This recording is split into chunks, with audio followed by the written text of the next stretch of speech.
এই যে ঘোড়াই ঘোড়া, ঘোড়া শালের ঘোড়া, আচ্ছা হাতি শালের হাতি, কিন্তু হাতি না এখানে। হ্যাঁ, আমার ম্যাঙ্গোকে নিয়ে এলে কত আনন্দ করতে পারতো, কিন্তু ম্যাঙ্গোকে তো নিয়ে আসার উপায় নাই। অনেক লোকজন এসেছে ওর সাথে, তো ম্যাঙ্গো অ্যাডজাস্ট করতে পারতো না। ম্যাঙ্গো তো জল ভীষণ ভালোবাসে, স্নান করতে ভালোবাসে, হয়তো জলেই নেমে পড়তো ম্যাঙ্গো এলে।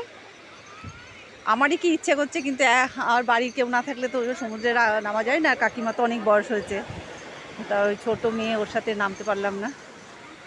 আগের বার এসে জলে নেমেছিলাম। দীঘায় আমার দুবার হলো আসা।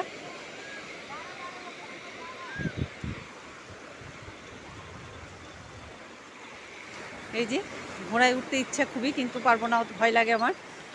এই বয়সে হাত পা ভাঙলে তখন আর দেখার কেউ নাই। হ্যাঁ,